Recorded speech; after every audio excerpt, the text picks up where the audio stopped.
Spartacus for Life, 1508, says, let's have a bit of historical fact. Israel say the land is theirs, historically, but both the Jews and Palestinians emerged from the Canaanites, and both have the same right to the land, given their forebears have always lived there, despite who conquered it. Well, by the same token, I suppose we should be sending all the French back to Normandy from England.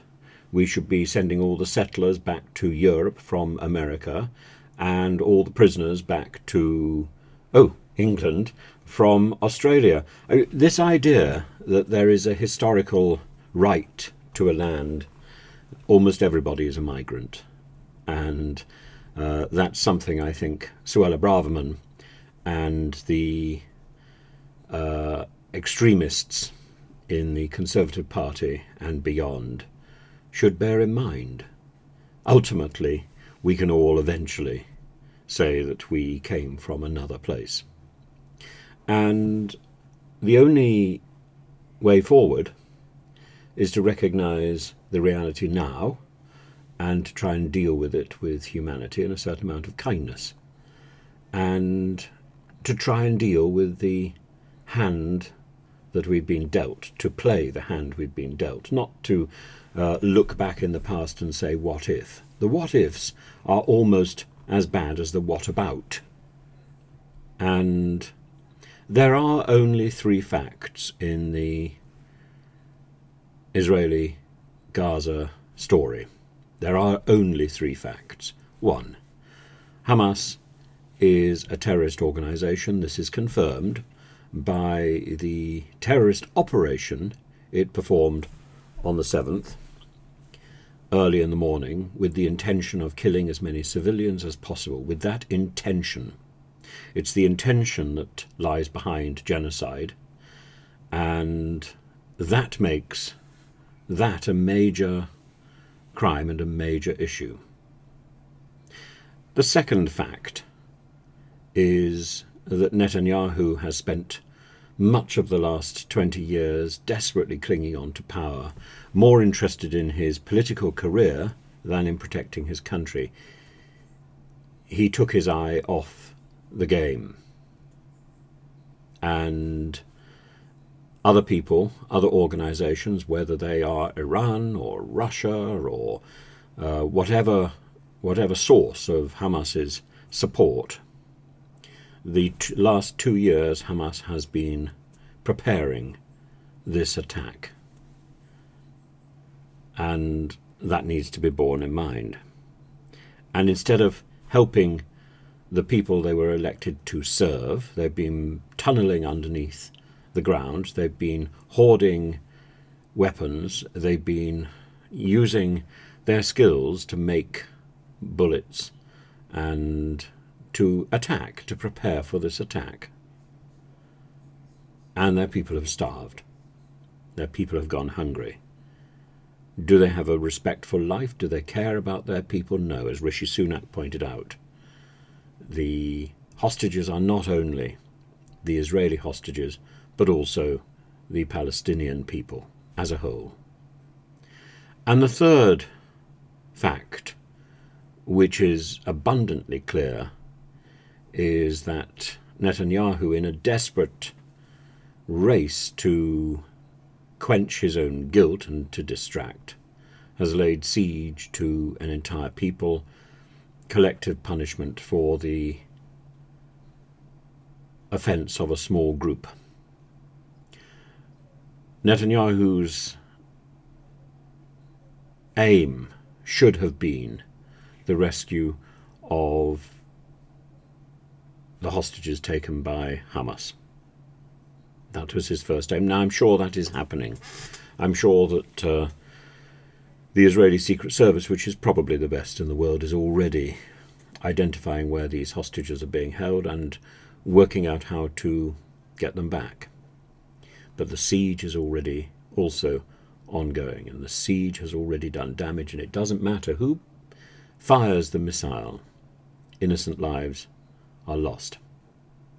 And therefore, we can say, whose responsibility is the destruction of the hospital?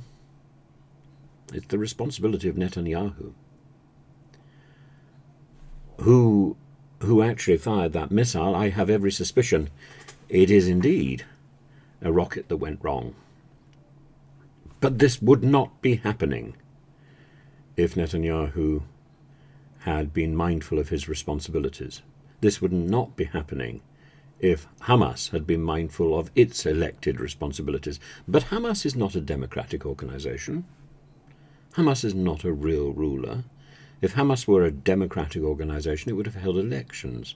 It hasn't. It's clung on to power in a tyrannous example of evil.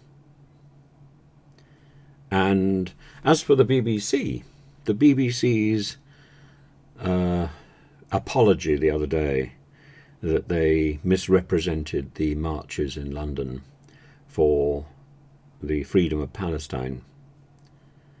The marches in London, it's terribly important that we not only show our support to Israel and to the people who have been attacked by terrorism, we also show our support to Palestine. And that means that we have to be very careful about also endorsing or enabling Hamas any further. And the foolishness of people like our Home Secretary, who cannot tell the difference between a Palestinian flag and a Hamas flag. Once again, she had to be corrected by Tom Tugendhat on LBC radio. Once again, she demonstrates why she is so utterly irresponsible and incapable of holding the high office she's been gifted. Once again, she falls short of her responsibility. Now, today there's been further attacks. Again, in the fog of war, it's very difficult to say who actually made that attack, who actually did the deed. I find it really hard at the moment to point a finger. But once again, the responsibility must be shouldered by Netanyahu. It must be shouldered by Netanyahu, because Netanyahu's foolishness has allowed this crisis to develop. And we can identify the problem and we can question the solution. Netanyahu's solution is a bloody siege. The problem is clear. The problem is Israel's right to self-defense. The problem is Israel's responsibility and shock at such a ghastly terrorist attack. And Israel has every right to respond. It doesn't have every right to lay an entire community to siege and to impose this collective punishment on such a large group. That is wrong. And at the same time, to deny aid, well, the international community seems to be applying pressure and seems to be winning. Not only did Rishi Sunak hint this morning that aid would get through to Palestine, but that aid would get through in multiple places, that the routes into Palestine would be opened up to aid. That is a positive. And that is what the international community can do. At the same time, making it quite clear, there is no escape for Hamas. The much better route for this would have been to allow the Palestinian people to recognize that Hamas was the enemy, not Israel.